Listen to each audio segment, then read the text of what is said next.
even atomize it. You can't take a 747 and collapse it Craig. one down, right? It probably actually, if it's 100 million tons, that would be 2 million pounds. So would it be 100? I guess it would be 100 747s. Okay, take 100 747s and go to one of those things that you look at it where they crush the cars up at the junkyards. You know, they make them into those squares, right? So they can go back and reheat them.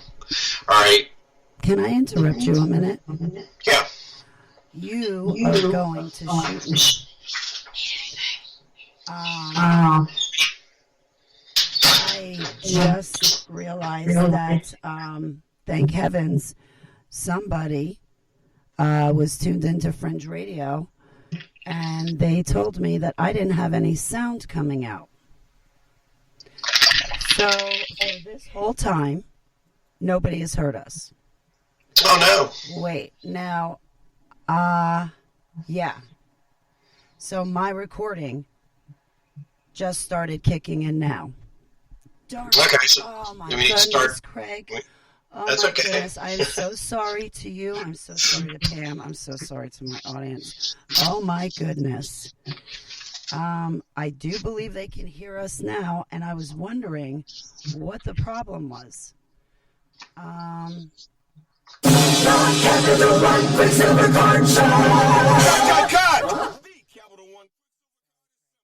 No need for a whole song and dance. Okay, I think it's working now, but can you bear with me for a moment? Don't be sad. With Quicksilver, you earn unlimited 1.5% cash back on every purchase everywhere. That's the spirit.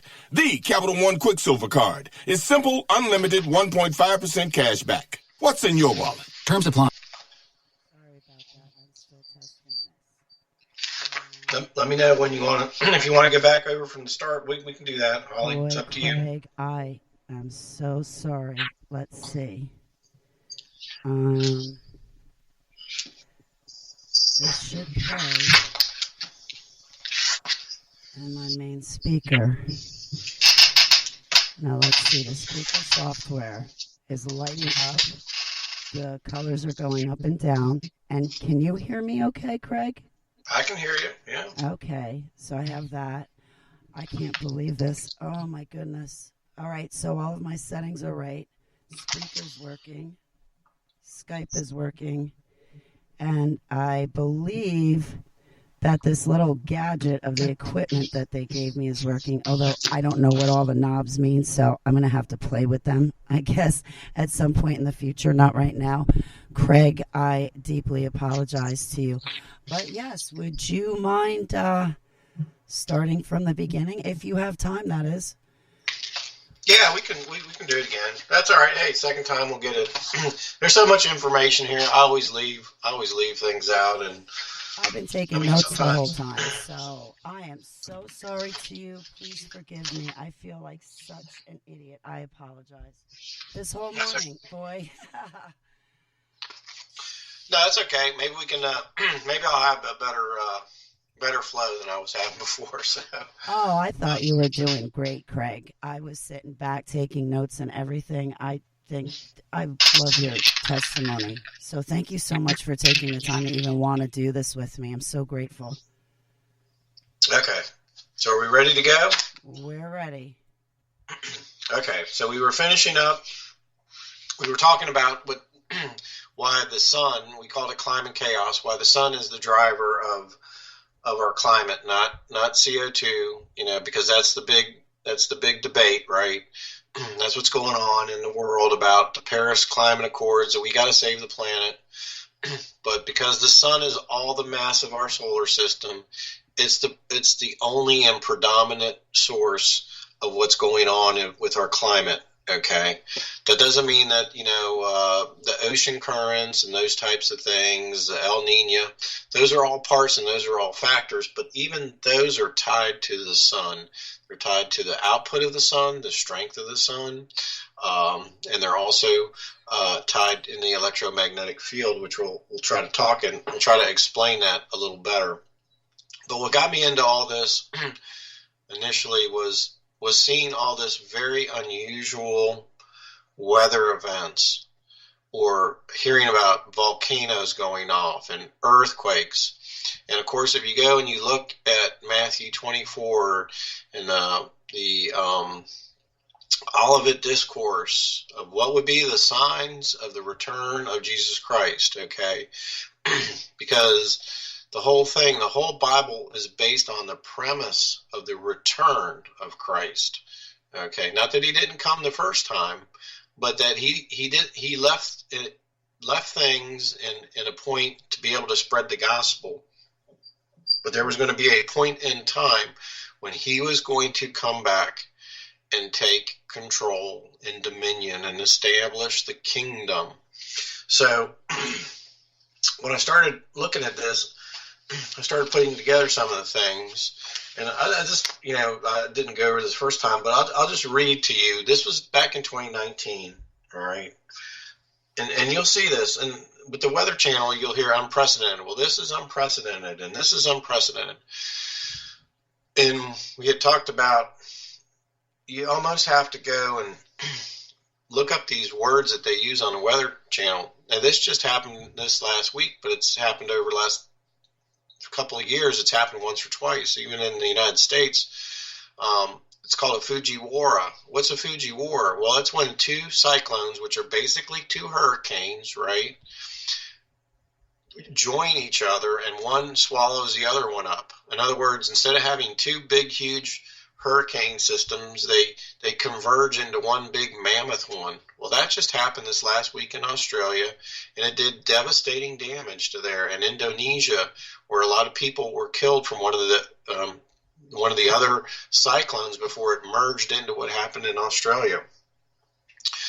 If you paid attention over the last week, talk about this volcano that just became active in St. Vincent and how they had to take cruise ships and get people off the island, okay? But there were 52 active volcanoes as of last week, and that was a very high number. What's accounting for all this? What has changed in all this? Back in one of the signs of grand solar minimum is increased hail output. In August of 2019, it talks about record hail that happened in Colorado here.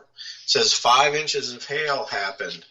In August of 2019, 18 inches of hail accumulate in Michigan. In July of 2019, 6 feet of hail engulf cars in Guadalajara. 6 feet of hail, okay? And then later on in that year, in Montana, 11,000 birds were killed by a hailstorm. Okay, what's causing all these unusual things to happen? Well, we went into how the sun is the purveyor of our climate, and it has very major impacts in what goes on here. So one of the ways that the sun plays its major role in what happens here is through a thing with the electromagnetic field.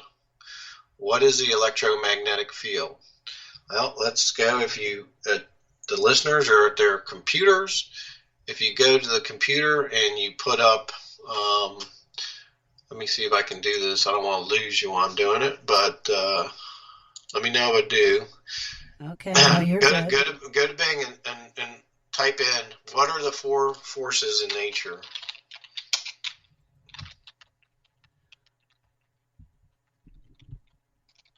So now that I have the equipment working properly, I just want to take a second to say thank you so much, Craig. And to our audience, I sent out a notification to let them join us now. We are having Bible Prophecy with Craig Mickel.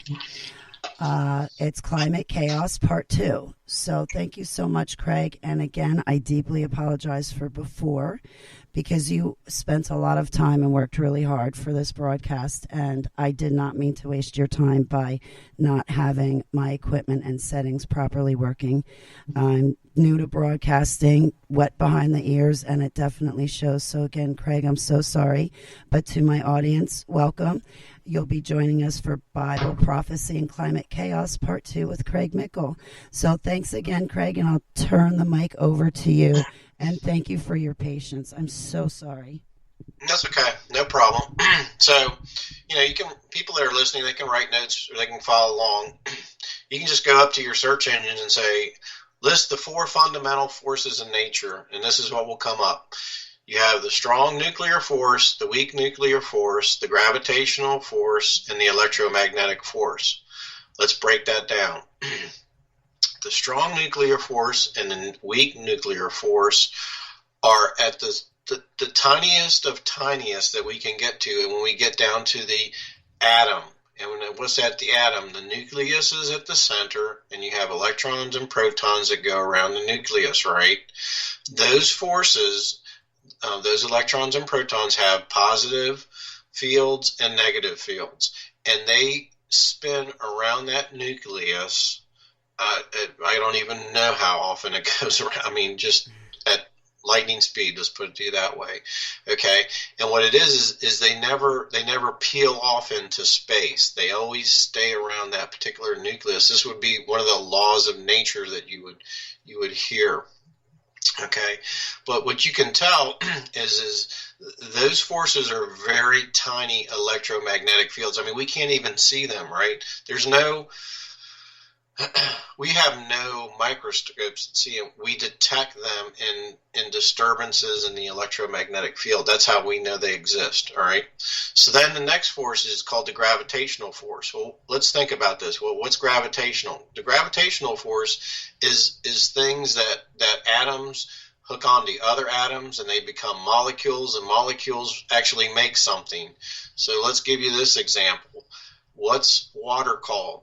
H2O. Why is it called that? Because you have 2 hydrogen atoms and 1 oxygen atom, and when they combine together and there's a force between them, it makes what? It makes a water molecule. So I would not even venture to guess how many water molecules are in 8 ounces of a glass of water. Probably trillions upon trillions. Okay, that's how tiny these things are. So the gravitational force is nothing really, when you think about it, more than a bunch of things that are grouped together, okay, at the atomic level to make something in mass. All right. So in a way, yes, the gravitational force has a force, but it's really nothing more than a bunch of those smaller and nuclear forces coming together, right? So it's just a conglomeration of it. Then there's the electromagnetic force, okay?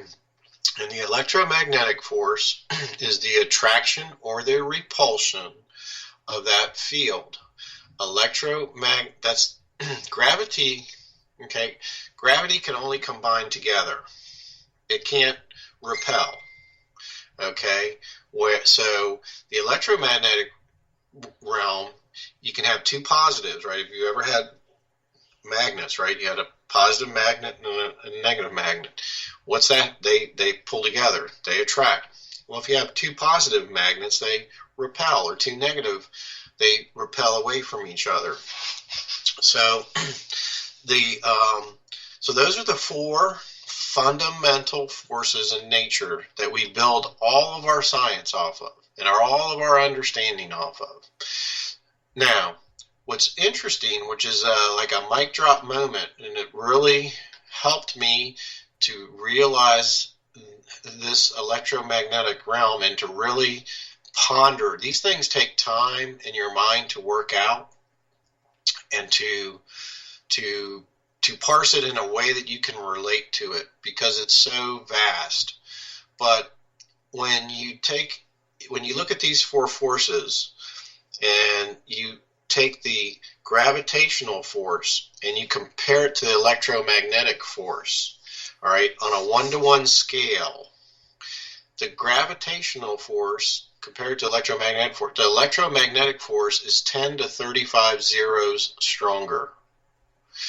So when you see that at first, you're like, okay, well, that's pretty interesting, but what does that mean to me? It's stronger. The problem is you don't understand what 10 to 35 zeros stronger means, because numbers like that lose locality in reality. In other words, you can't put that model of what's going on in this realm that we're trying to explain or appreciate. Let's say appreciate at a distance. So let me give you an example. So this will help you to understand how 10 to 35 zeros is. If I ask Holly to say, Holly, will you loan me $100? And she says yes, and I say, can I pay you back in 1,000,000 seconds? And she says yes. She takes her calculator out and she takes 1,000,000 seconds, puts it into hours, and blah blah blah. What's it come up to? It comes up to just about 12 days. That's doable. Then I go back later and I say, well, could we negotiate it, make it 1 billion? Well, now she takes her calculator out and she goes, well, there might be a little problem here, Craig, because 1 billion seconds is 32 years. Okay. See, this is a quantitatively different amount of time, and all I've done is gone from 1 million to 1 billion seconds. If you were to look at that, if you have a piece of paper and you wrote out $1 million, you'd put a 1, 000, 000. You have 6 zeros, right? You have a 1 and 6. All I did is add 3 zeros. But I went from 12 days to 32 years. Say, Holly, I'm going to ask you to do 1 trillion. Add another 3 zeros. It's 32,000 years. And all I've accounted for here is 12 zeros in my little example. I need to come up with another 23 zeros to show you the strength of the gravitational force, or the electromagnetic force over the gravitational force. So everything is held together electromagnetically. Gravity has really no bearing on it. So everything has to do with this electromagnetic forcing in the whole universe. To give you an idea, in time, they say that the universe is 14 billion years old. That would be 10 to the 17 zeros in seconds. See, I'm not even up to 10 to 20 zeros in seconds, and I'm at 14 billion years. Okay, so the point that I'm saying, you need to really comprehend this as a mic drop moment, is everything is held together electromagnetically, and everything interreacts electromagnetically, from your cells. This is the stuff that Mark Trump talks about, to the if you go to the Bible. Okay, and this is, people say, okay, the Bible's not a book of science. And I'm like, you're absolutely right. It's not a science book, because it was never intended to be a science book. But if you go to the book of Job, it references the things of science. It references God's creation. Just because you don't take it seriously and read it doesn't mean that it doesn't address these things. So if you go to Job 38, here, God's talking to Job after all these bad things have happened to him. And he's basically saying, Job, where were you when I created blah, blah, blah? And he's basically kind of giving Job the talk down. But when you go to to verse 31, this is what God says. He says, can you bind the cluster of Pleiades? Okay, Pleiades is out there it's a star system. Okay, can you loose the belt, Orion's belt? Can you loosen it? What he's referencing there is he's saying those things aren't held together by gravity; they're held together electromagnetically in place, and I run them. I hold them together. I run the electromagnetic field. From the stars that you see up in the heavens to the cells that hold you together as a man made out of dust. It's me. I make those things. They answer to me. So, when we're talking about this magnetic field, and what's happening, and we start talking a little bit about the Bible and the prophecies, and we talk about the year 2030, which is going to be the 2000th anniversary of Christ, the crucifixion. All right, this is a big moment that is getting ready to happen. We are living in the decade preceding this. Okay, and I'm telling you, from my spirit, God's told me this is an important time for him, right? When you reach the 2000th anniversary of the crucifixion of his son, that's a big time thing going on here. And what I think God's doing is he's putting all these things in play for the return of Christ. And when you go and you look at the different prophetic aspects of the Bible, which is about 20 to 30% of the Bible is prophecy, and the different prophets, and Isaiah is one of them. Isaiah references a point of judgment on the earth at the end times that has to do with what I believe is with a pole shift. Okay? And so, how can we say events are leading to our earth going to a pole shift? Well, if you get onto YouTube and stuff, there's a lot of talk about this, even in the scientific community. And pole shifts have happened in the past. They say it happened over hundreds of thousands of years ago. I don't acknowledge their recognition of time. Didn't the pole shift around when Yeshua was here? Or no, when he was sacrificed? Or am I getting confused? I'm sorry. No, it would have been, I think the pole shift, I think a magnetic excursion or a magnetic event, and we're going to talk about maybe some of what this magnetic event was at Noah's flood, okay? Where, it wasn't just, God God could do anything. He can just say, hey, make it rain, okay? But he's going to use the laws that he's created and how he's formed things to bring about his judgments. The sun is an instrument of God in judgment. Okay? In other words, it's going to be used by God. He's going to allow the sun to bring certain judgments against mankind. Okay? For those who are left behind, in my opinion, for his wrath. And when you look at when the Bible is talking about these sun events that are occurring, and these magnetic shifts that are going to occur, and you understand that the book of Job, the Bible's not a science book, but it's referencing this in real scientific understanding that we have at this particular time, it lines up. So, if you go to Isaiah chapter 24, all right, so let's look at what the prophecy is.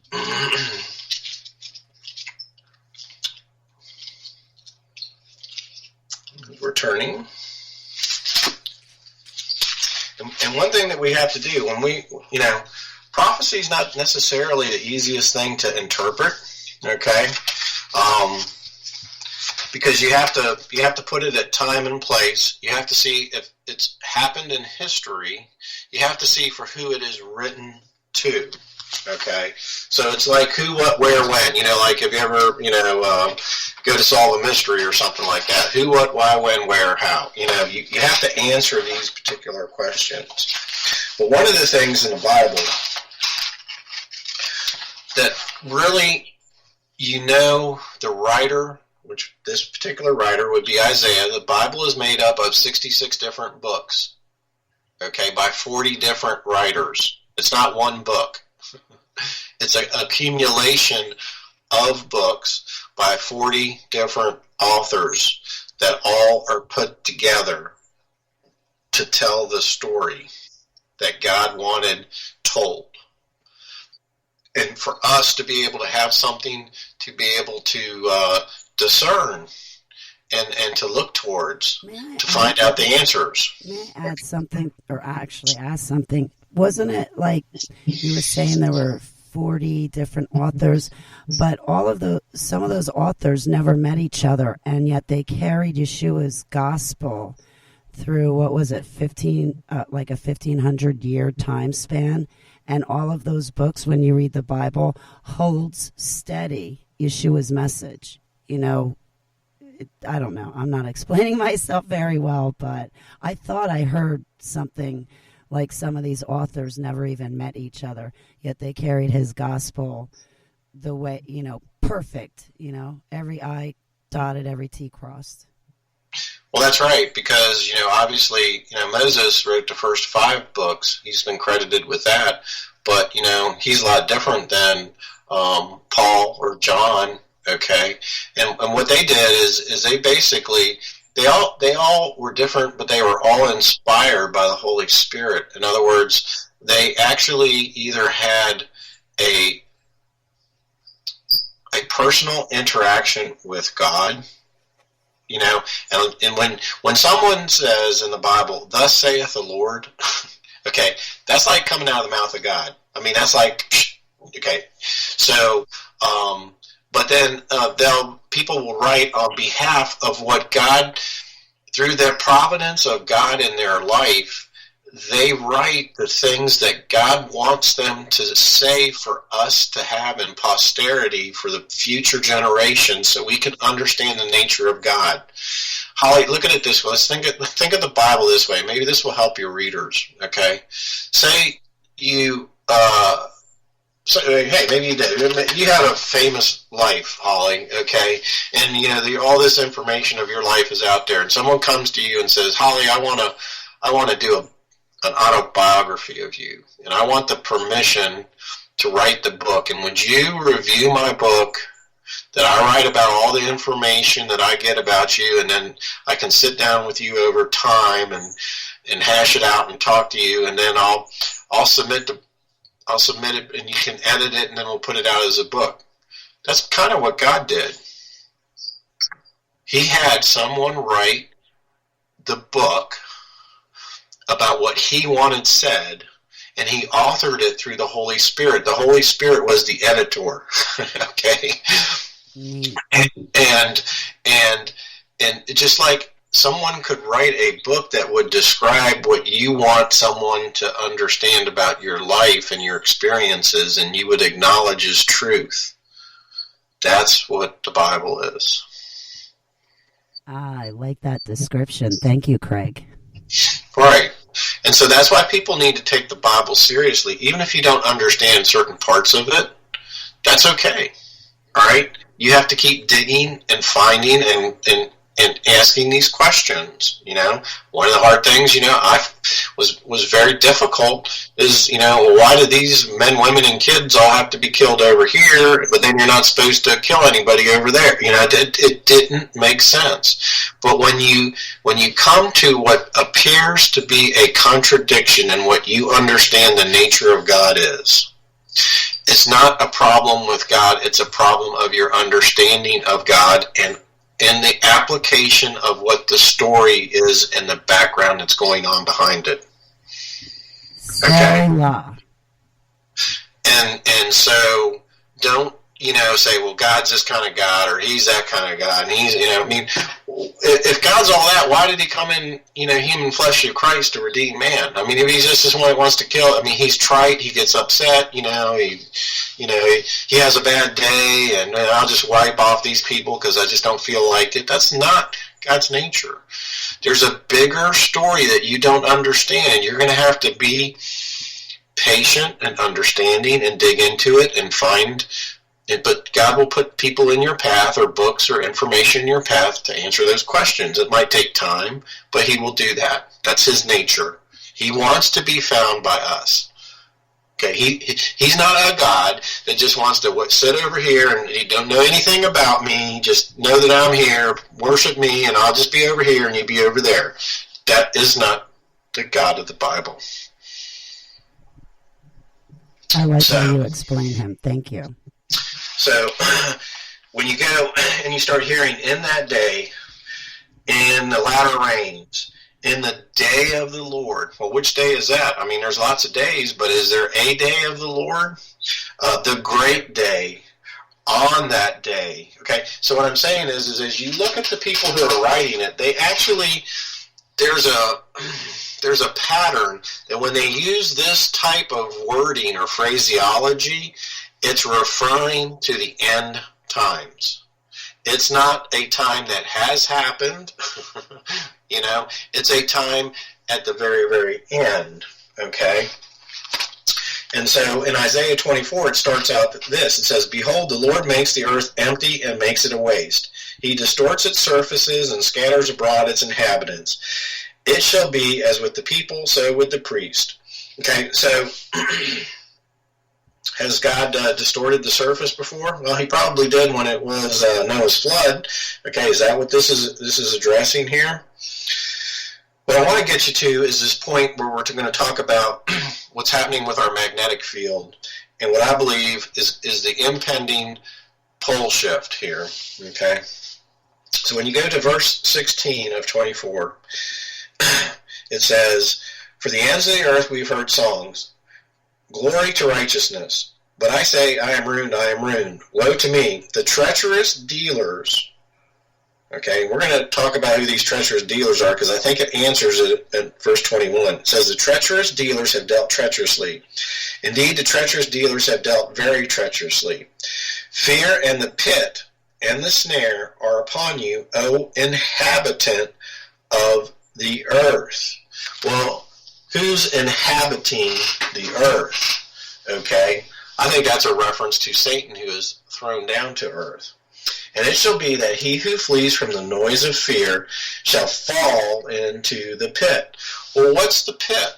Okay, well, one is, we remember Moses when he had a rebellion, a big crowth, that the earth opened up and swallowed 3,000 people, took them right down to the pit. Well, where's the pit? The pit, okay, to get our definitions proper, and you can check this out. I'll have to send this to you another time. You'll appreciate this, Holly. A gentleman by the name of Mark Burnett, John Burnett, did a neat thing on Sheol, Hades, the pit, Tartarus. And he goes through and he puts definitions to those words. Sheol is the abode of the dead. Okay, David went to Sheol. David went to the good part of Sheol, Abraham's bosom, which this is what you hear when Jesus is referencing the story about the rich man and Lazarus, who would beg to eat the crumbs at the rich man's table. Okay, and this is being told by Jesus. All right, Jesus is giving us this example. See, this even gives the credence higher level because this is a story being given to by our Lord and Savior. And what he talks about, if you look at that story, it talks about that there's this great abyss where they can see each other, but they can't traverse. And the rich man is over there and in torment, and Lazarus is in Abraham's bosom, and he's doing pretty good. And the rich man says, will you dip your finger and help me? So even though I don't think it's a physical realm like we would have flesh, apparently you can perceive aspects of what we experienced here on earth. Okay, because he's asking for water because it's very hot. All right, so but Sheol is the abode of the dead, and that's where everybody went before Messiah. Okay, And Abraham's bosom still exists today. All right. Now, Christ, when he went for 3 days in the grave, where did he go? Okay, we get mixed up because we say hell. Okay. Take hell and just put that to the side. It's either Sheol or Hades. Call them the abode of the dead. And in the abode of the dead, you got Abraham's bosom, you got the good side of the abode of the dead, and you got the bad side. But even below that, you have this thing called the pit. You have Tartarus. These are areas deeper down in the earth. Okay?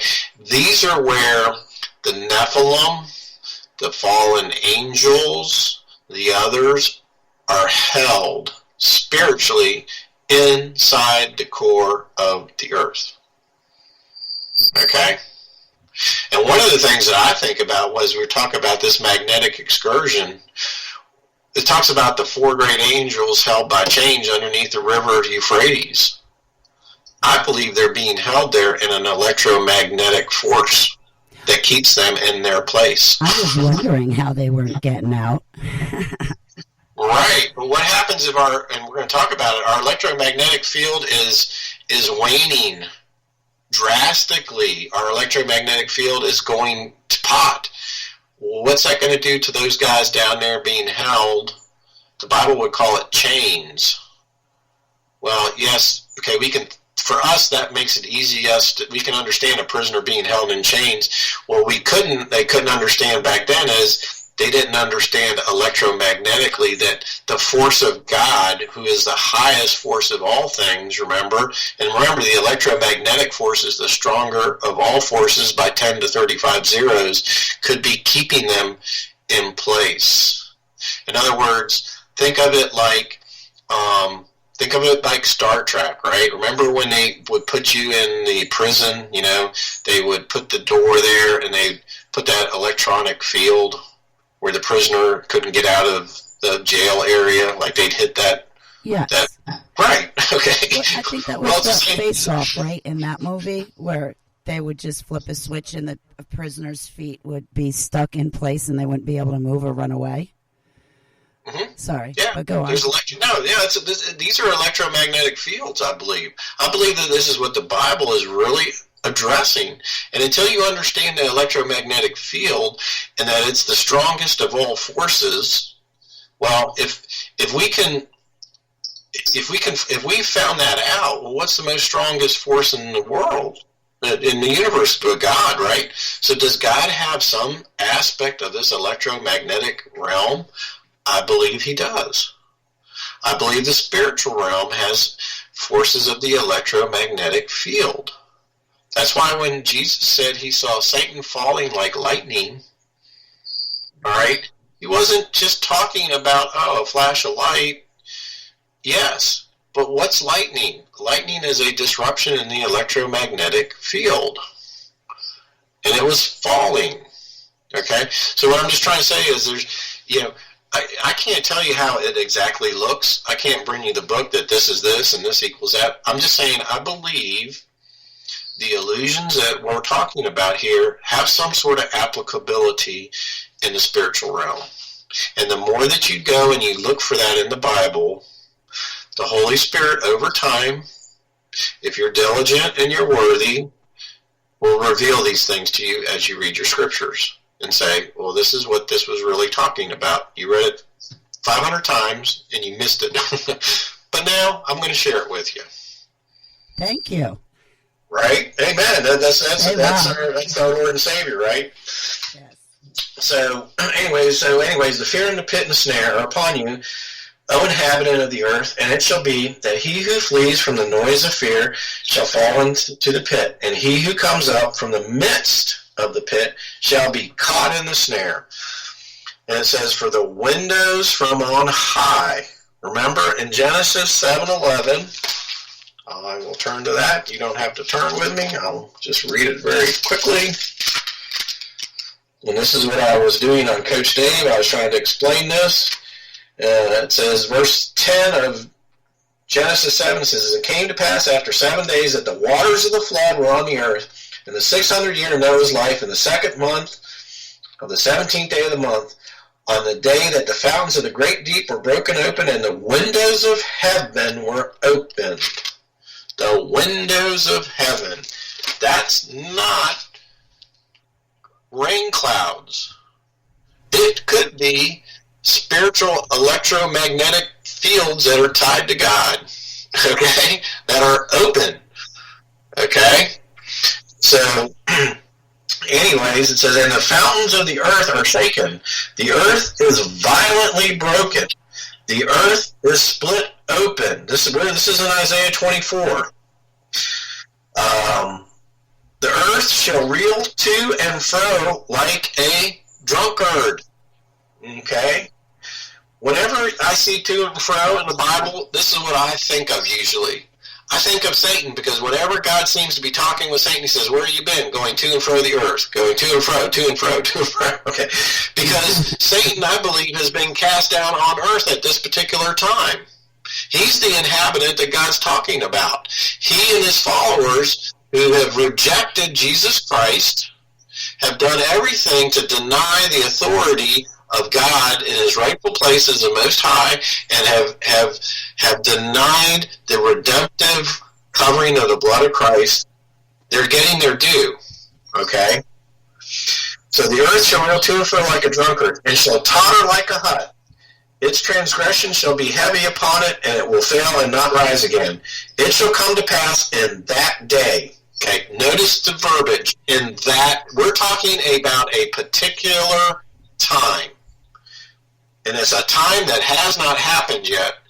There's nothing in the scriptures that allude to this verse has ever been fulfilled. Okay? That the Lord will punish on high the hosts. Look at the word hosts of the exalted ones. My question is who are the exalted ones? Are we talking about man? No, I believe we're talking about fallen heavenly hosts. And the earth, and on the earth, the kings of the earth. I believe that those are those humans who have dealt treacherously with the fallen angels, who have done so over time, okay? Man has been in contact with fallen angels since women started sleeping with them back in Genesis 6. And God told us to stay away from those things. Do not get part of that system. Do not worship and get involved in that. So this is what God's talking about. So there's actually physical people here, but it's also spiritual ones. And they will be gathered together as prisoners are gathered into the pit, and they will be shut up in the prison. After many days they will be punished. So they're going to be tied into this for many days. Could that be 1,000 years of days? Could be. Remember, there's going to be a millennial reign. Interesting. Right. Because they're going to be remember, Satan gets let loose one more time. All right, and then it's the great white throne judgment. Right? Yeah. It says, and the moon will be disgraced, and the sun will be ashamed. Why is the sun going to be ashamed? Well, maybe there's a bigger magnetic force than the sun that's going to be involved in this. Maybe it has to do with God himself. It says, for the Lord of hosts, listen to the word, the Lord of hosts, the creator of the hosts, Most High, will reign on Mount Zion. That's a specific location in Jerusalem. Wow. Okay, it's not Washington, D.C., and it's not America. Okay? All right? It's very specific. He's going to reign on Mount Zion in Jerusalem. Otherwise, Isaiah is a liar. No. And before his elders gloriously. So when I read this, it says the earth is violently broken, it's split open, and it's shaken, and it totters like a hut. Okay, let's look at what our earth is made of here. All right, hold on for a second. I got all discombobbled here. Well, I've been disheveled, as you witnessed, for an hour and 15 minutes with my settings, and this hardware and gear that Johnny from FringeRadioNetwork.com got me. I'm new to it, so again, thanks for bearing with me, Craig. That's okay. Why don't you talk for a minute? I'm going to get a drink here, and I'll give you a chance to talk. You can expand on some of the things.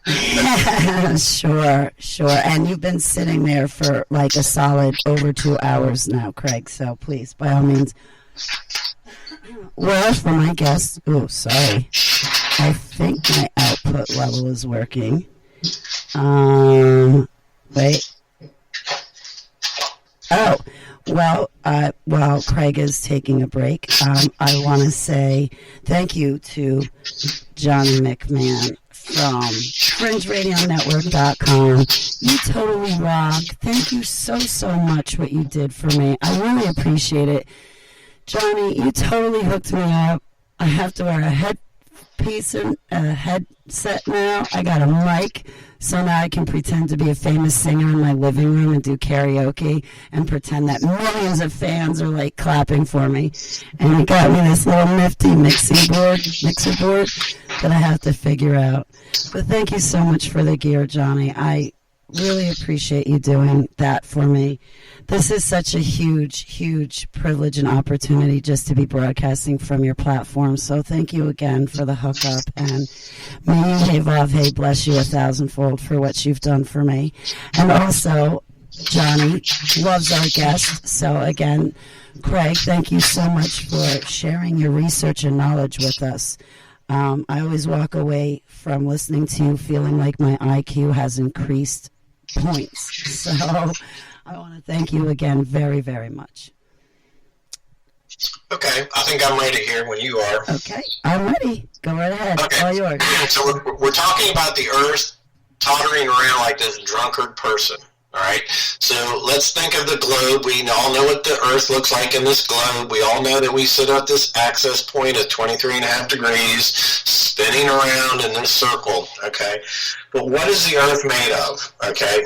Well, you have the crust and the mantle, okay? This is what we see, and that goes down really from anywhere from, if you're at a mountaintop, about 25 miles. If you get down to the ocean level, where the ocean is, it's about 5 to 6 miles thick, okay? Then what happens is you get into the upper mantle, all right, which is kind of like a transition zone. Then you go down into the lower mantle. Then you go to the outer core and the inner core. And inside this, all right, and you see this with these volcanoes that are exploding, right? You see the lava come up. You have this slurry, this like a freezy, you know, like you would get at a convenience store, right? A Slurpee. This mixture, and it's an iron or magnetic mixture that's this top. Think of the Earth as a top, like when kids used to play with a top, right? That spins around, and it's harmonically balanced, okay? It's perfect in its harmonic balance. And what's going to happen when this pole shift is our magnetic fields are going to go from the North Pole, and they're going to meander down towards the equator. And what happens is our magnetic strength is going to get to like around the 10, they call it the 1040, the latitudes. It doesn't have to get all the way to the equator before it flips, okay? But when that time comes of this particular prophecy that's gonna happen, in my opinion, is it's going to change the magnetic signature of the inner core. Now remember, that's all spinning at 24,000 miles an hour, and it's a slurry. What do you think? Just think if you had this magnetic top spinning, and I took in another magnet and I put the electromagnetic force of that on that spinning top. Well, what would happen? It would start to wobble, wouldn't it? It would go out of balance and stuff like that. Well, that's what Isaiah, right? Isaiah was taken up in time, where he could look at the earth from the second heaven and see the earth as a globe teetering and tottering like this. And the best way he could describe it to the people that he was writing it to is he says it looks like a drunkard because everybody knew what a drunkard looked like. We all know what that looks like, right? We've probably been there ourselves. Yes, sadly. Yeah. So he sees the earth from the second heaven doing this, and this is what he's describing. But this is where the scientific parts come into it, all right? Which I don't think I covered it last time. Our magnetic poles, and this is scientific information, so you can verify this, have been decreasing over the last 300 years. For 100-year intervals, it was going down approximately 5%. So from 1700 to 1800, 5%. 1800 to 1900, 5%. 1900 to 2000, 5%. Well, let's add that up. Well, that's 15%. Something changed in 2000. Remember the year 2000? The computer thing. Y2K. All this kind of whole world right? Yep, I worked at AT&T during that time, and the techs were going out of their mind updating everybody's computer. And I was like, "What? The computer isn't smart enough to just add one and continue going forward? Like, are you kidding?" So. Yeah, I remember that. Yeah, a lot of us do. I actually worked that night in the fire department. It was, we had to go out at 12 o'clock and make sure the lights were on in all the community because they weren't sure at all. But anyways, yeah. And from 2000 to I believe in a way, though, it was a transitional time in spiritualness. Okay, I believe the Mayans in 2012 was a time these are spiritual benchmarks. Okay, so yes. From 2000 to 2010, the magnetic field in the Earth shrank 5% in 10 years. What was taking 100 years now took 10 years. There's really not good data that tells you from 2010 to 2020. Did it go down another 5%? Maybe it went down 7%. Maybe it went down 10%. Okay, do you see the change in what's going on here? And so what that's telling us is a couple things. As our magnetic field weakens, our strength of the North Pole, South Pole starts moving towards the center. And this is what you see in some of the weather systems that we're hearing about, the polar vortexes, because our magnetic fields aren't strong, holding our jet streams in order, keeping them in their proper places where they operate in this realm of space. They start bouncing around all over the place. What's interesting to note, and you can look this up, there's a place called the South Atlantic Anomaly. It's a big, huge area. It's about 1,000 miles long. It's over like South America, and it meanders back and forth. What it is, it's an area of the crust of the Earth, it's about 1,000 miles, where you have low magnetic output. Remember, our magnetic field goes out, I think 80, 100,000, I'd have to look it up here, but let's say it goes out 100,000 miles out into space, okay? Remember, magnetic forces can either attract or they can repel. So you want a strong magnetic force because it repels out into space, and what it does is it acts as your protectorate so that you don't get cosmic and galactic radiation to penetrate into the realm where you live. Okay, so you want strong magnetic fields, but ours is going down. And what that is allowing is different bands of the UV light range to come into our atmosphere. It affects our atmosphere. We were all talking about the ozone and the CF, blah, blah, blah, your air conditioners.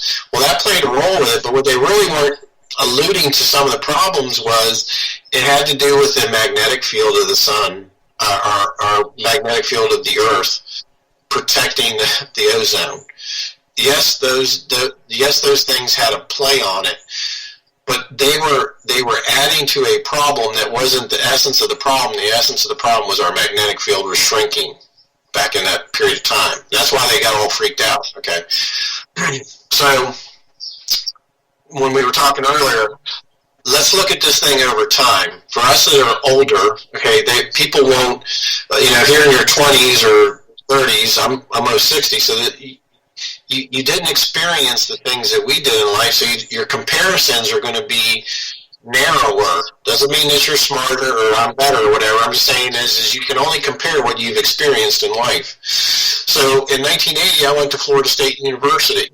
Okay, and when I went there, I went in summer, and the gentleman that was doing the orientation to the class from the university came up, and he was like, okay, you can either go hang out at the pool, become a bronze idol, put on your tanning lotion, and waste your summer away, or you can go to class and learn something.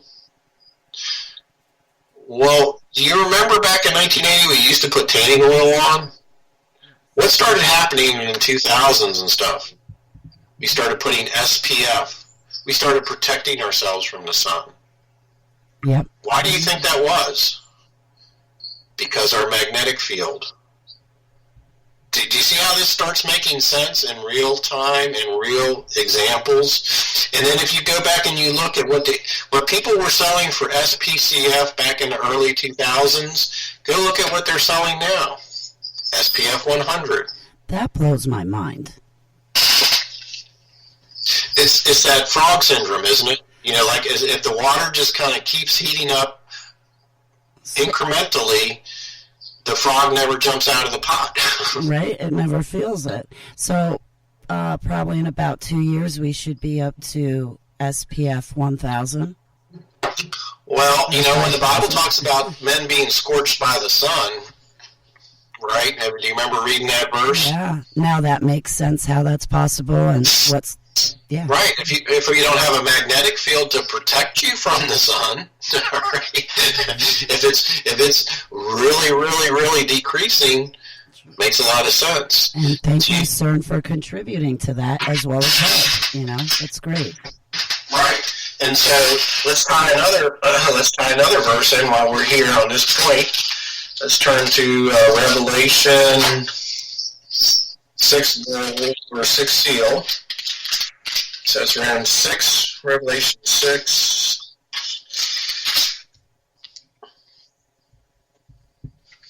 Okay.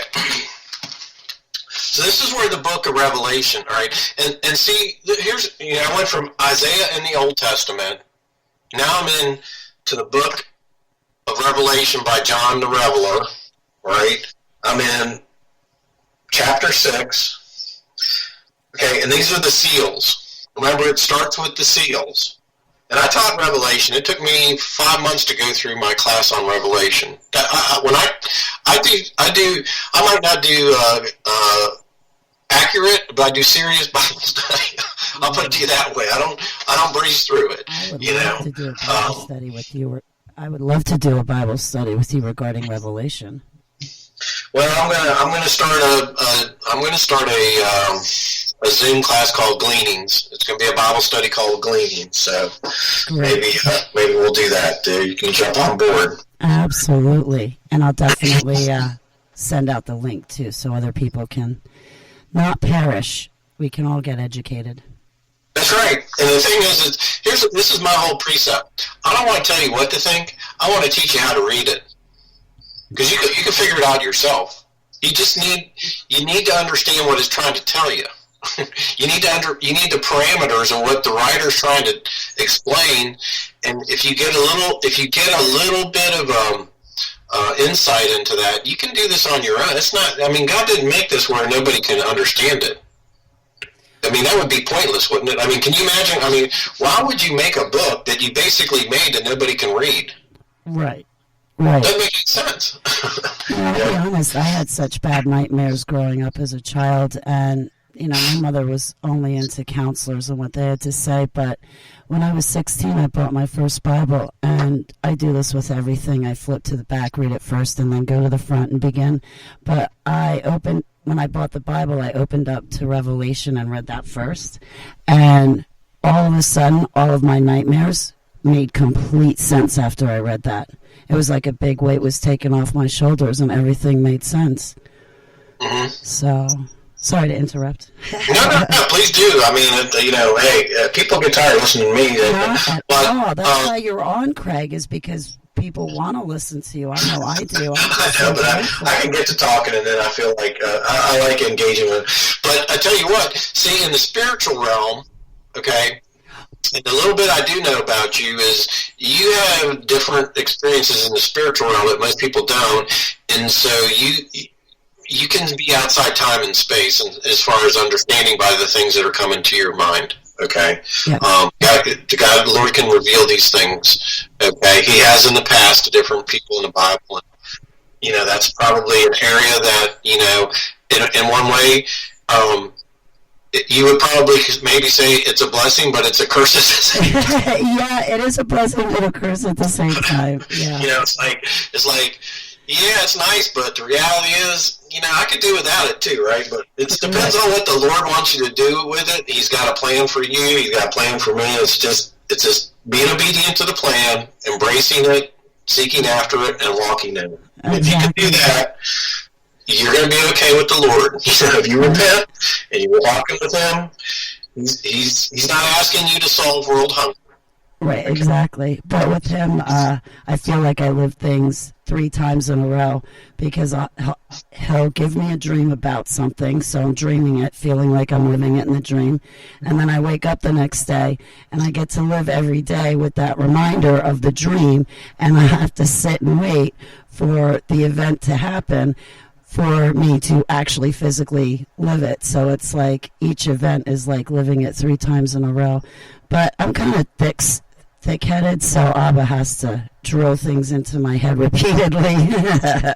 Well, it's funny, my wife, we were going somewhere, and she goes, "You're going to find this really strange." She goes, I know I'm getting ready to experience something that I dreamed of before, and I said, that does not surprise me one bit. I've been like, before you're like, you do something, and it's like, I've been here before, or I've thought this before. It's like, it's just coming to fruition, Yeah. It does happen there. But so let's go to Revelation chapter 6, verse 12. It's called the sixth seal. Okay. Remember, the first four seals are the 4 horsemen of the apocalypse. And if you want to, we can even get into this a little bit today. It doesn't matter, because we can talk about science, we can talk about the Bible. I'm good on both sides of it. But it says, "I looked, and He opened the 6th seal, and behold, there was a great earthquake." Okay, well, this is where the earth and the sun are tied together electromagnetically. We get solar forcing electromagnetic impulses from the sun, and it strikes the earth, and it is absorbed in the earth. And we're going to talk about this 2004, January 26, 2004, boxing, or they call it the boxing earthquake because they call Christmas in England boxing, where you had this big, huge tsunami that killed over 250,000 people. One of the top 10 world tragedies of mankind. Okay, and we're going to talk about how that was because we came into the remnants of this thing called a magnetar from a star system that was roughly 30,000 light years away. So what does that tell you? Well, we'll get into it in a minute, but what it says is something 30,000 light years away happened and hit the earth that particular day, and it caused that earthquake. Isn't that amazing? Wow. That blows your mind, isn't it? But anyways, it says, "He opened the 6th seal, and behold, there was a great earthquake, and the sun became black as sackcloth of hair, and the moon became like blood." Well, what happens when you have earthquakes? Can you say the V word? Volcano. Yeah! Yay, I got something right now, sorry. Yeah, right? This isn't that hard, right? So what does volcanoes do but shoot up great ash way up high, right? And just think, if Sheol and the pit and Tartarus are way down in the core of the earth, and we're talking about the end of the end, What do you think those things are getting released? Maybe that's their way that they're getting released. Pretty wild, huh? That's interesting, yes. And says, then the stars of heaven. Remember, they always talk about the heavenly host as stars. The stars of heaven fell to the earth as a fig tree, and Israel is always talked about as the fig tree generation. Remember, Jesus cursed the fig tree. Remember when he came in, he rode the donkey, and the next day he came across the fig tree? I remember that. Okay, the fig tree, see, this is where we get lost. The fig tree is symbolic of the nation of Israel. That I did not know. Yes. And what was he looking for? He was looking to see if they had any early figs. Like it actually had something to produce to pick. But what was there? There was no early figs. Because the people did not recognize him as the Messiah. So it was an actual event in time that symbolized something spiritually. Wow. Yeah, and that's how the Bible's written. See, there's a lot of things in between the lines that we don't understand. We're reading because we don't understand the context of what's being said. What's symbolically being, what's the I don't want to say it's hidden meaning, a deeper meaning in the story. Yes. Right? Yes. So think of it this way. Think about reading the Bible this way. So we have horses here, right? And we try to open our horses up to people that have traumas and stuff like that, right? And so let's say you have somebody who's had some sort of abuse, right? Yes. And so you don't know this person from Adam. They don't trust nobody. I mean, right? I mean, they're not even sure why they're here. Okay. But yes. What you do is you say, oh, hey, let's just say, let's say it's Betty. Say, hey, Betty.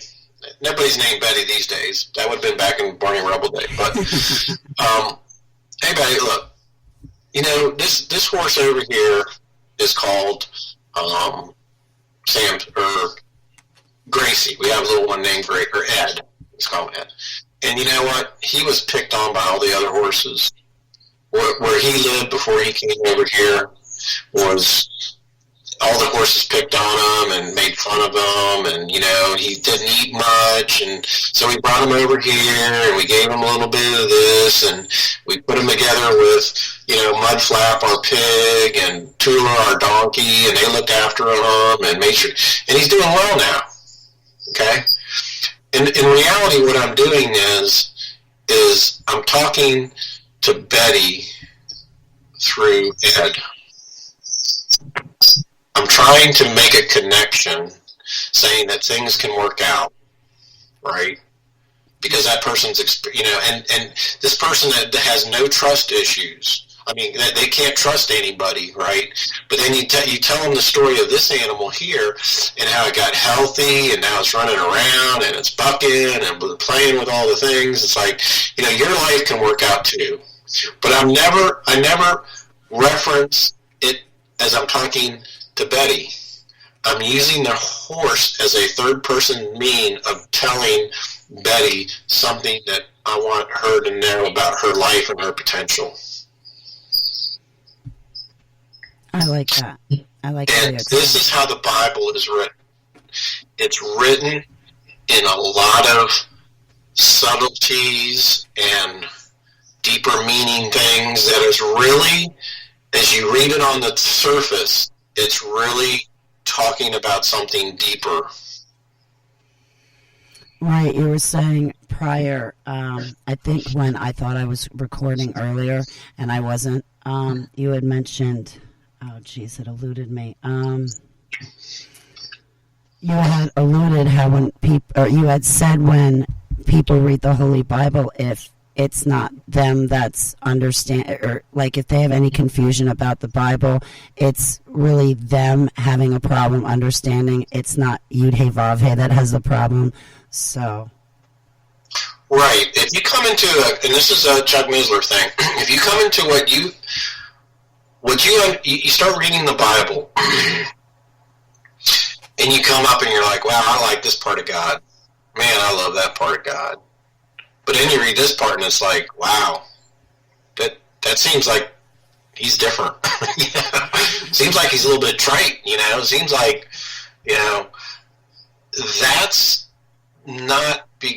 that's when you come up to a contradiction in what you understand God's nature to be, you don't know the rest of the story, as Paul Harvey would say. Okay? It's a deeper meaning that you don't understand about who God's nature doesn't change. Okay? Now, the events that you're reading might seem that it makes that nature change, but you need to dig into what those events are. And if you do that and you understand the totality of it, you'll understand why it's written that way. Just like, when you think about it, if you just look at the Bible and you read the first, so someone comes to the Bible, right, and they're like, oh, man, I want to read the Bible, so I'll start in Genesis, right? So it's like, hey, God's this and this, sin. It's like, okay, well, Cain kills his brother Abel, and when he gets to chapter 6, he wants to destroy the world. I mean, it's like, this is the Bible? God's just pissed and he wants to kill everybody? It doesn't mean anything until you understand that what happened about the book of Enoch. And that the perversion in the genetic markers did not allow for a future of mankind. It was merciful for God to do that. And that's a hard, when I say that, it's like, really? He kills everybody and everything? No, it was merciful because if it would have kept going, you and I never would have been here to begin with. Right. Okay? Right. So we owe our existence to what God did back in Genesis 6. Absolutely. And we wouldn't want them on the earth with us anyway, and that's why Abba would tell people in the past to go get rid of, certain groups of people as well as their animals, but that's because they were a part of the serpent seed. They weren't human, they were Nephilim. So it's not that God hated people, it's that he didn't like what the fallen angels were doing, so we had to get rid of them. That's right, because it's just like this. Think of it this way. If you had cancer in your body and you go to a surgeon, what's the first thing that they ask for when you get out of surgery? Pain meds. Sorry. Do what? I'm sorry. I said pain meds. That's the first thing they ask for. Well, they asked, my dad had cancer, right? He had throat cancer. And I remember they had to keep going back and say, we have to keep going deeper. Kept finding, because they kept doing biopsies, right? You want to get all the cancer cells, right? Is that what radiation does and chemotherapy? In other words, if you don't kill all those cancer cells of the particular cancer that you have that's malignant, what's it going to do?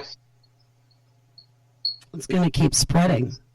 It's going to reproduce again. Yeah, or reproduce. Right. So what God was doing was mercifully for the bigger picture of mankind and the world, because it pervaded the whole thing. Okay. So when you look at it that way, if you just read it like you don't know any of this background, then all you're going to do is you're going to be like, well, I can just close the Bible here. Who wants to keep reading it? I can go find some Buddhist readings about, and some meditation to make me feel better. Right. Yeah. So let's go back here to the cosmic things. I'm sorry. Before we get back to your cosmic thing, well, you had mentioned something about the magnetic field, but also I had a question for you, and it might be off topic. It's so I don't know when to fit it in or not fit. Okay, so I'll just put it on the table and tell you. Johnny asked, what do you think about the antediluvian canopy? And actually, Craig, you were talking about our firmament, and I loved the way you explained it too when you were talking about the force fields and the shields and stuff like that. So I'll let you take the reins of. Okay. Okay. All right. Well, this is, I'm not, I'll be the first to tell you, I am not super scientific. I am scientific in conceptual ideas that tie in to the Bible and understanding how this flows. Okay. One thing I know is radiation is bad for you, right? That's why you try to stay away from radiation. Okay. That's why workers shield themselves that work around nuclear radio. You work around a nuclear power plant, right? There are certain areas you need to stay away from. You need to have shielding and distance and stuff like that. So if you go back and you look at when God created the earth, all right, it talks about this firmament that was over the earth. It talked that it never had rained before. It says the dew of heaven would come down at night, all right, that the earth was watered. One is with the water that was underneath it, okay, but you could just say it had its own misting system, okay? So everything was in perfect harmony. What happens is, of course, when the windows of heaven were opened up, I believe that's also a opening of electromagnetic forces, okay? Remember, electromagnetic forcing is 10 to 35 zeros stronger, right? And we went through that. So when that firmament broke open, it started a period of decay over hundreds of years, even thousands of years. It started losing its protectiveness. So when Adam walked the earth for 900 years, he had this shielding of radiation from all these other star systems and our sun. Why do you get skin cancer? Well, you have overexposure to the sun, right? Which means you have overexposure to radiation. So, it doesn't mean that the sun didn't shine during Adam's day. It just meant as the sun shined, because the firmament was dense in the aspect that it protected you from the UV radiation from the sun and other galactic systems. It allowed your cells not to be broken down. The more radiation that your cells have exposure to, the more they break down, the more your body has to fix them. So that's what would be like what Kenwan does, right? With your Wi-Fi and all these electromagnetic signals that we're getting from TV and radio and our routers and our cell phones and all this kind of stuff. That breaks down your cells, and your cells have to repair that. But what happens is if you keep getting bombarded by so many different sources, eventually your cells can't keep up. They get tired. You get sick. You get disease. You get cancer. You get autoimmune problems. All kinds of stuff. Does that make sense? Yes, it does. Okay. So as time went on from the flood, okay, and let's look at where the flood is in the biblical timeline. We have a biblical timeline because we got the Bible. It tells us when things happen, and you go through all these genealogies. This person had that person. He was how many years old? That person has that person. I mean, monotonous amounts. Well, if you're very diligent, which people have already done all this stuff, it will tell you exactly how old from Adam we are using the Bible. Okay?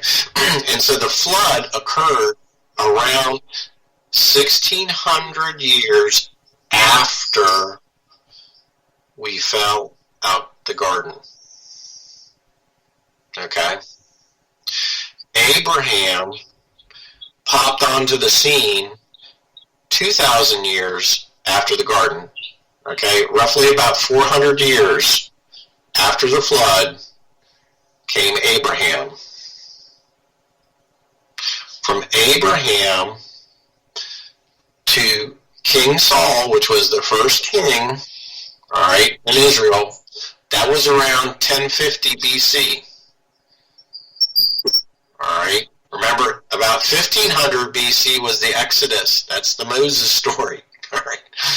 So then 1000 was King Saul, King David, King Solomon. Then you had this period of time until the Babylonian captivity, which was around 580 BC. And then they were there for 70 years, till about 536 BC. All right, then you had the temple built again the second time in Ezra, and then you had the 400 silent years from 400 BC to Christ. Okay, so what happens is when you go back and you look at it and you say, okay, how long did Moses live? Moses lived 120 years. Okay, and that would have been roughly 25, well, it would have been 1,000 years after the flood was Moses. So you can see how we dropped in time. People didn't live as long. You know, it went down to 400 years, then 200 years, and then 100. And then it's pretty much stayed. When God said, "I'm going to limit God's time to 120 years." Okay, Tower of Babel. He's like, "I'm not going to strive for man." Because think of it this way. Why should God let you live a long time if all you're going to do is aggravate him for another 500 or 600 years?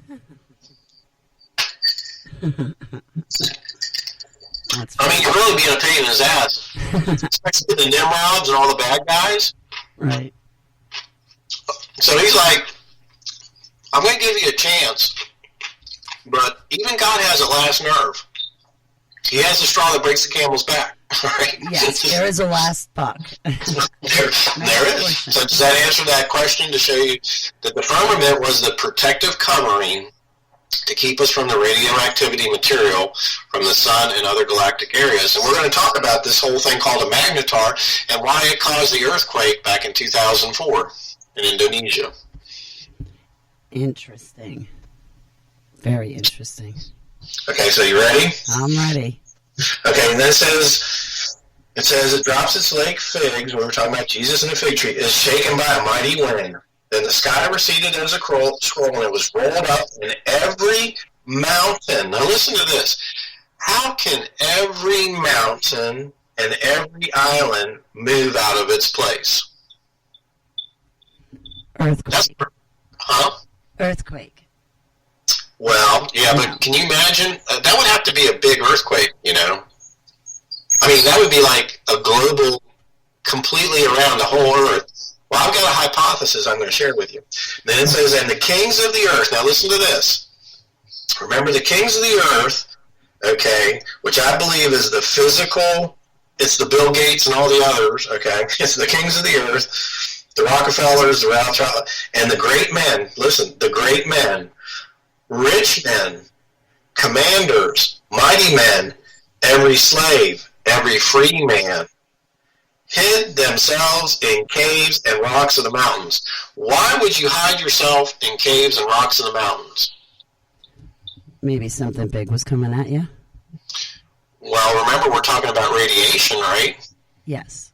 So if we lose our magnetic field and there's no protecting us from the incoming radiation from the sun, right? Where do you have to go? For shade, for shelter. That makes sense. You have to go deep into the ground. Why did they build NORAD underneath a mountain in Colorado? So it could withstand the nuclear radiation from the atomic bombs. May God protect us all. That gamma radiation can penetrate into all the buildings that we have, but because the density of the earth, it can only go so deep. It might go 20 feet down, and then it can't penetrate. But if you're exposed to that radiation, you get radiation poisoning, you die. So what happened when they Hiroshima and Nagasaki? they had this big, huge blast where people were incinerated.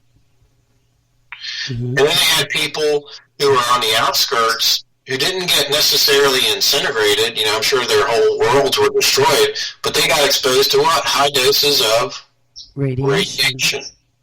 And they died over the next several days and weeks. A horrible death. Right? That's the radiation. See? So what it's saying here is during this period of time, it doesn't matter if you're a great man. It doesn't matter if you're, the homeless guy with the sign out there at the intersection. If you're around, you're going inside the ground, because if you don't, you can't survive because there's no magnetic field. All right. And we have CERN and HART messing around with it. So thank you so much, guys. And so now let's look at this. Let's go and let's hear about all the conspiratory things. Have you heard of all these underground cities that all these governments are building, and this big seed storage for the world, and all this stuff underground? Have you heard people talk about that? Alex Jones, down in the depths in our country, or these big underground cities. Have you heard that? Yeah, well, I myself come from the dumps, deep underground military bases.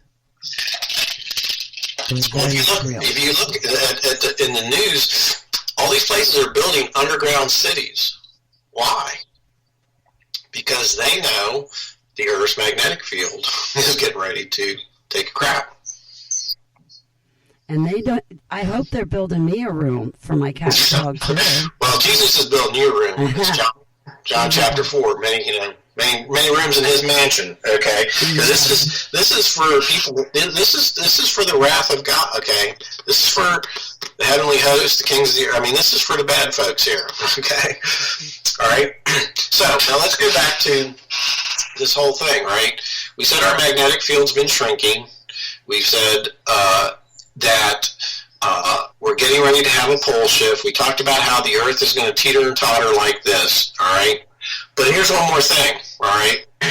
When I was explaining to you about the Earth, there's a core of the Earth and there's the asthenosphere, or the mantle. All right, so this is what I want you to do, Holly. Yeah. I want you to make a fist in your right hand, okay? Okay. And I want you to take your left hand and I want you to put it over kind of like a ball and socket like you would have in your hip. Okay. All right. Now, I don't want you to hold on with your left hand over your right fist. I want you to just take that ball, your fist, and kind of move it around your left hand, kind of like, like a ball and socket of your hip. Can you do that? Yes. Okay. Now, let's take this into how I believe this is going to play out through biblical prophecy when this comes into be. The Earth has the crust of the Earth. And the crust of the Earth is from 5 miles at ocean depth to 20 miles or 25 miles at Mount Everest. Okay, that's the mantle. And because of it at the ocean, it's very, very thin. That's why, 2 reasons. One is, if you look at where most earthquakes occur, they happen in the ocean. One reason is the Earth is covered by 70% of the water. The second reason is it's only 5 miles thick.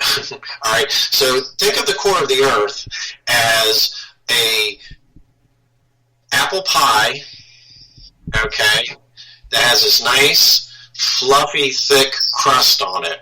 Okay, that's our mantle. And you take that apple pie and you stick it in your microwave, and you turn that thing on your microwave for 30 minutes. What's going to happen to that nice filling that's inside that pie? It's going to burn up. It's going to get really, really hot, and it's going to push out on that crust, isn't it? Oh, see, you can tell I don't spend much time cooking in the kitchen. Sorry. Okay. Well, you'll have to get an apple pie and do this. But conceptually, you understand what I'm trying to say, right? Yes, what happens when you put like spaghetti sauce in and you heat it up and it starts spurting all over and it's spread all over inside your microwave, right? It pops and it pushes, Okay. So this is what's happening. When we get electromagnetic radiation from the sun and other sources, it gets absorbed into the core of our Earth, okay? And what that does is it heats up the core of the Earth. And what that does is it permeates throughout the core. Now, when you get to your hand and you got your left hand over the right fist, there's a thin layer called the asthenosphere between the crust of the earth and the upper mantle. When you go to the Wikipedia and you say define the asthenosphere, they call it a viscous fluid. Viscous means it has a viscosity. Oil has a viscosity. All right. So when you put certain oils in your car, it has to be a certain thickness. Honey has viscosity, doesn't it? Honey. Think if you take a jar of honey and you turn it upside down, it will eventually pour out, right? Yes. Take that piece of honey, put it in the microwave for 3 minutes, and then pour it out. Does it pour out faster? Oh, absolutely. Right. So this asthenosphere is this viscous, elastic fluid that the mantle of the crust is attached to the upper mantle of the earth. Okay? And what will happen, what I believe is happening is, because our magnetic field is down, we're getting all this extra cosmic and galactic radiation heating up the core of the earth. That's going to get out to where the asthenosphere is, which is that honey. And what happens when that honey gets up? It gets warmer and warmer. It loses its elasticity, doesn't it? Yes. And so think if you have a pole shift where the earth is tottering, the inner part of the core, make that inner part of the core of being the core of the earth, changing magnetically, and move that around on your left hand. What would happen with that? It moves independently, doesn't it? Yes. So what will happen is we will change, every mountain and island will move down in latitude. In other words, wherever the earth ends up its position of spinning, say you have weather that you're up in Chicago, you might move to a latitude of Dallas. Wow. The whole earth, do you understand what I'm trying to say? The whole crust of the earth will move as one complete unit. Now, there's going to be earthquakes and there's going to be I'm not saying that there's not going to be that, but I'm just saying is it's going to move as a whole, so to speak. Wow. So, do you remember Jimmy Buffett, right?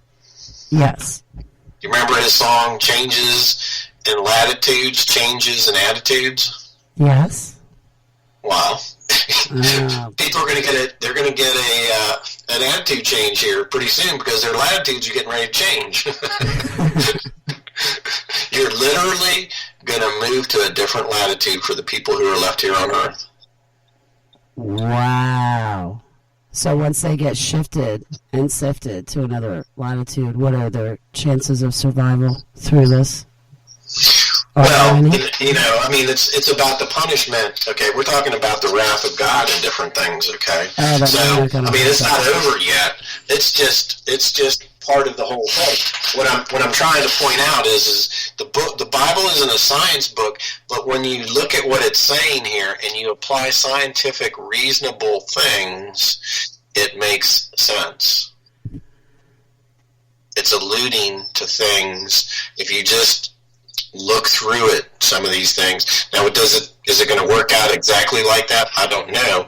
But scientifically, it could, is what I'm trying to say. I'm trying to fathom this in my head still, of the whole Earth just shifting latitudes. And it definitely the magnitude of the situation to say Yudhe-Vavhe is going to have his wrath. He's going to have his vengeance. That's right. So let's go back to what I was saying. Is we're going to be getting things in the spiritual realm from the other stars, the other galaxies in the universe, which is the heavenly hosts, which is the second heaven that the Bible refers to. Okay? So we're going to go to this event in 2004, December 26, of the Indonesia earthquake, where they had a tsunami that killed roughly 250,000 people. Okay, and we're going to talk about this thing called a magnetar. What is a magnetar?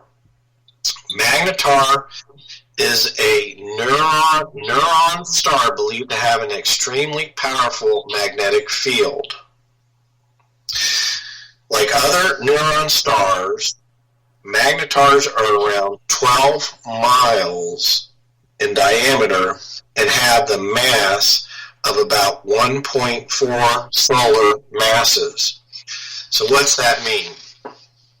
Basically what I'm doing is I'm taking the mass of our solar system and all the planets that go out, millions and millions and millions of miles, and I'm compressing them in mass to a circumference of 12 miles. And you go, okay, well that's kind of hard to get an idea on. Well, let me give you this, and we talked about this previously. At our first broadcast, we tried to compare you as in your size of mass, make you the Earth, and try to compare what the sun would look like in terms that we could make sense of. And I said, you would be compared at a 150-pound woman as if you were standing in front of 50 747s. Right? That's how big the sun is in mass. The density of the sun is compared to your little 150 pounds, right? Okay. 50 747s, 50 Air Force Ones, all right? So what this is saying here is we're going to keep reading. It says, the density of the interior of a magnetar is such that a tablespoon, we all know what a tablespoon is, of its substance would have the mass of over 100 million tons. So that would be basically 100 747s. And we all know at these at a junkyard, we've all seen where they take these cars and they crush them up into big cubes so they can take them and get them melted. Yeah. Take 100 747s and crush it down to the size of a tablespoon. Oh, wow. It's hard to imagine these stuff. As I said, these things, until we put them in some frame of mind, we can't even appreciate how strong these things are. I mean, you can't imagine taking 100 747s and putting them, taking every chair, every engine, every rubber tire, everything, and putting it and squeezing it down so tight that it would actually all fit in one tablespoon. That is definitely a mind bender.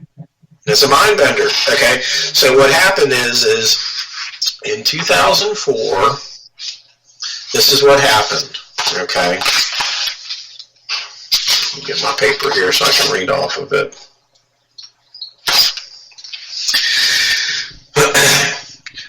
On December 26, 2004, a magnitude 9.3 earthquake occurred in the Indian Ocean off the coast of Sumatra in Malaysia.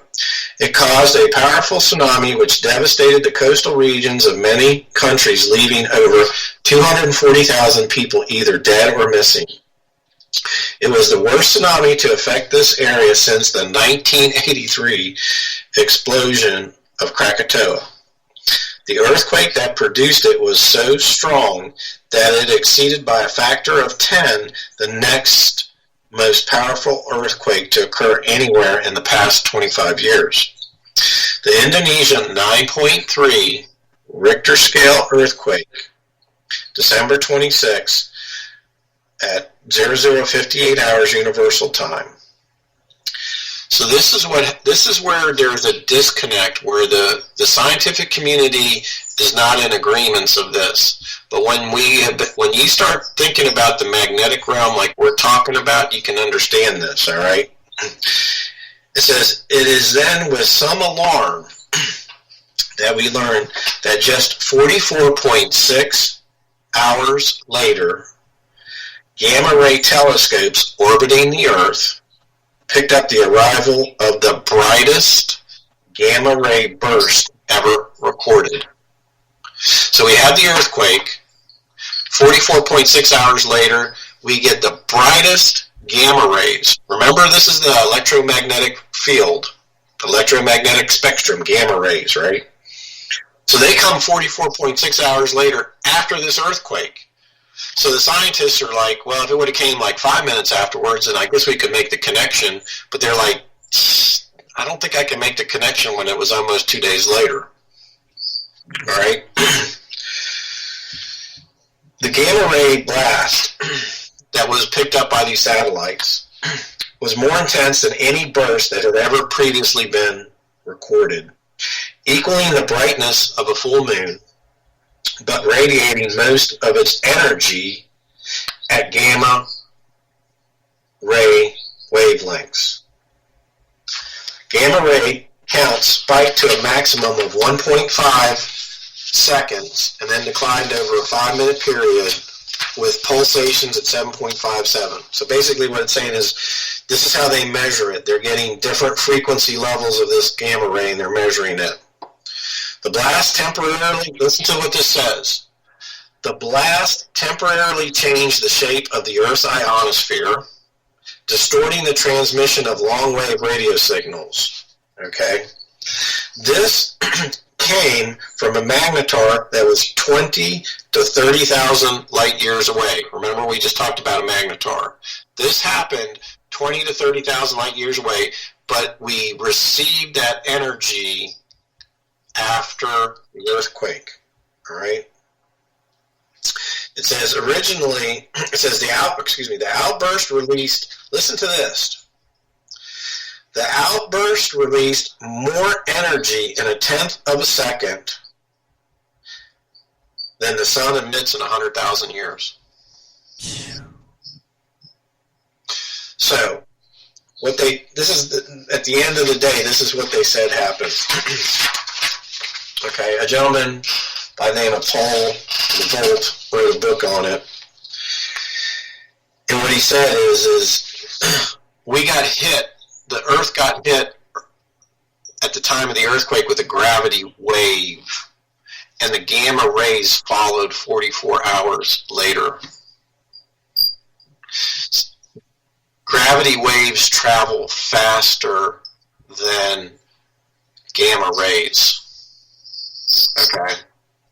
And so what he's saying is the Earth received this energy from a neutron star, a magnetar, 30,000 light years away on that day, and that's the result that happened, a major earthquake.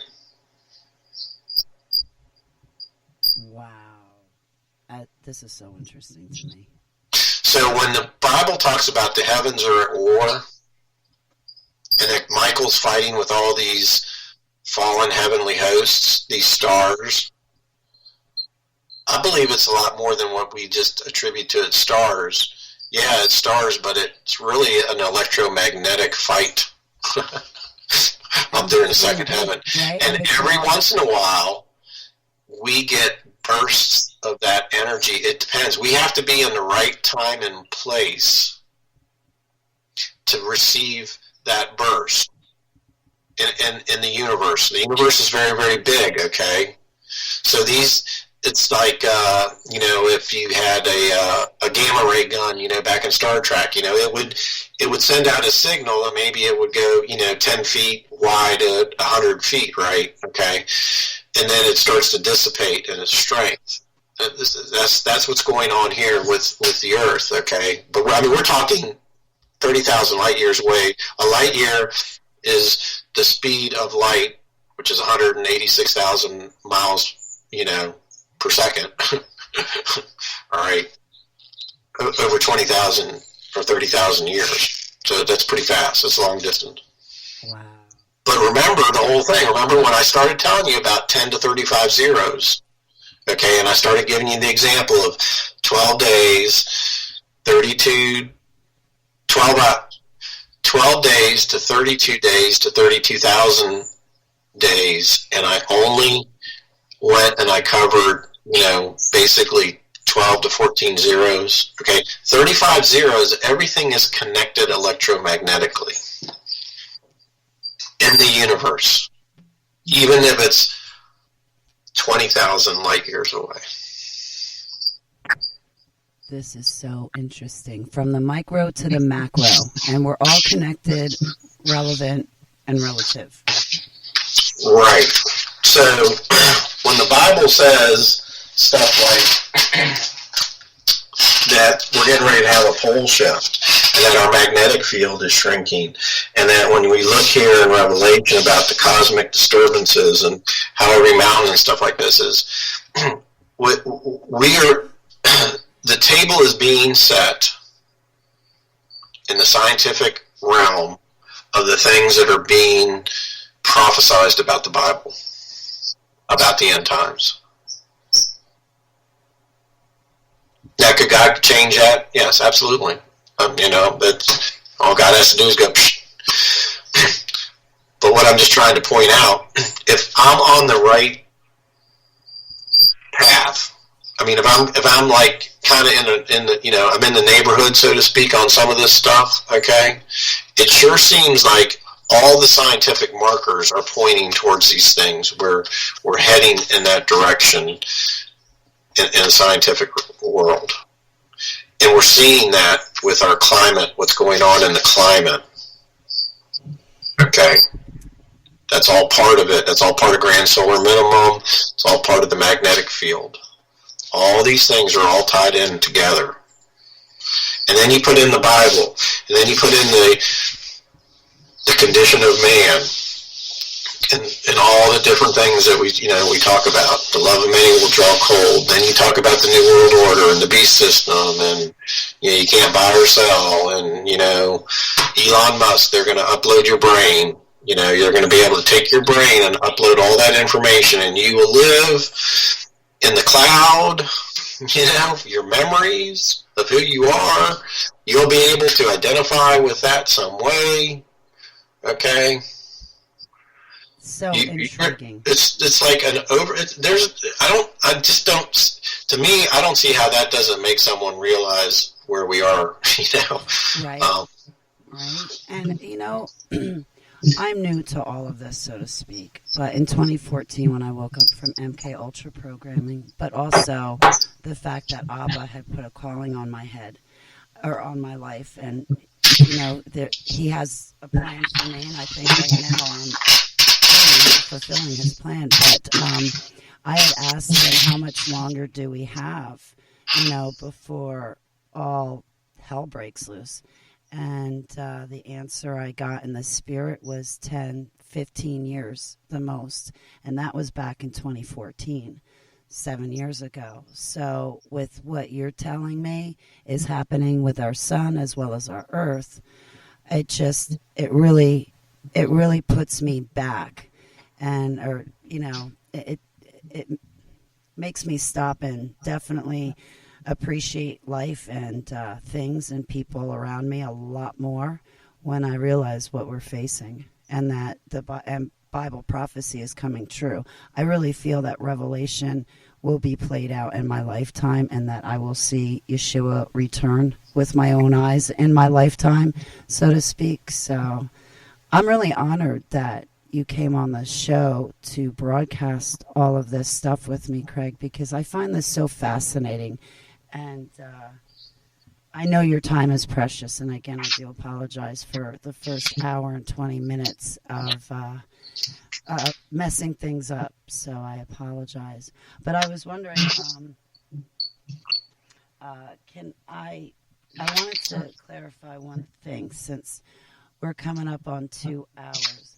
I think I incorrectly worded myself earlier because Johnny was talking about the shell of water around the earth. That's the canopy. It broke during the Great Flood, the floodgates of the heavens. That was his message to me. So right. The canopy, they call it the firmament. It probably had it was probably a much denser atmosphere Okay, and you'll hear some people who talk about it. When you look at some of these big dinosaurs that they look at, their wings and stuff are not mathematically available to make them fly. But if you had a very, very dense atmosphere, it could. All right. So it probably all goes into part of this understanding that it provided us protection from radiation. It probably was a higher oxygen level, okay, because we thrive in oxygen. Plants thrive in oxygen, right, and CO2. I think there's a lot of different factors to that, but Interesting. Thank you so much, Craig. I really appreciate it. I really appreciate your time. Hang on with me for a moment, Craig, while I shut down the broadcast. But before I do, is there anything you'd like to add? There's look at those two video references.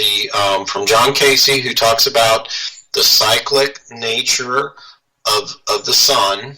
Okay, because there's I did mention this on the first one. I don't think we did it first. There's 100-year cycles of the sun. There's about 200-year cycles of the sun. There's 400-year cycles of the sun. There's 1,000 and 2,000-year cycles. So the point being is not every cycle is as deep or might be a little different than the other one of the sun. But what happens is you get a convergence where you get all the cycles occurring during basically the same 15 to 20-year period of time on Earth. What do I mean by that? Okay. Well, let's think of it this way here. This is how it was explained and made sense. Say you're at a train station, right? And you got two platforms, right? You got two tracks, and you have these trains that are scheduled to come. One every 20 minutes, one every 30 minutes, and one on the hour. 3 different trains, okay? Now, the first train comes 20 minutes. You get on, the people have room. The next train comes at 30 minutes, a different train. You still have one track open. You still have the other side of the platform open. 40 minutes later, the 20-minute train comes back for its turn. But what happens is when you get to the 1 hour mark, you get all 3 of those trains together at the same time. You get the 20-minute train, 3 times 20 is 60. You get the 30-minute train, 2 times 30 is 60, and you get the 1 hour train. Well, how do people get? How do you get 3 trains when you only got 2 tracks? You don't, right? You got a convergence, right? So somebody's going to have to wait. And what happens in this thing with John Casey, which is I think is very worthwhile to listen to this interview, is that he said there's this 400-year cycle, and we talked about that with Pilgrims, and the Mayflower Compact and how cold it is, and we're getting ready to go on to that particular cycle. But then there's the 200-year cycle too. Remember? Well, what was our talk about last week was about 4 or 5 different events that really occurred in a short period of time that were globally, but they all are interconnected together, and they were doing with the sun. And that was Napoleon's March of 1812. That was the New Madrid earthquake of 1812-1813. That was when the British were fighting America for the second time in 1814, and this big, huge, probably EF5 tornado came through, and it put the fires out in the White House, picked up cannons, and killed more British soldiers than the Americans did. 1815 was Mount Tambora, which was the second largest volcanic explosion in man's history. And 1816, when we had the year without a summer, and there was great famine. So when he was talking about this, I thought, wow, that's pretty interesting. John kind of puts it down at 206 years, and I'm not. This is not precise, wow, I can tell you, this year this is going to happen. It could be 5, 10, 15 years on either end of the spectrum. But what I did find this is interesting, and I'll pull this up here. See if people can do it. FEMA had an earthquake drill for the New Madrid last October. Ooh, that should definitely tell us something. Let me see if I can pull it up here. Yeah. New Madrid, October 2020. Pull up. Shame on you, FEMA. Plotting our demise and preparing for it. Well, they are, but see, here, I guess this is what I'm just trying to say, is the governments understand this, and they're preparing for it. They're just not telling you. Right? That's great. Yes. So when you look up this information, or see, when I see this type of stuff, see, I put it in with all the other things that I do, and I'm like, well, gee, I wonder why FEMA is doing this, because if John Casey is right, and we're on a 200-year cycle, a 206 cycle of the New Madrid, okay, where the Mississippi ran backwards, okay, wow. And so if the last one happened in 1812, and I take 206 years, and I add 206 to 1812, guess what? That takes me to 2018, right?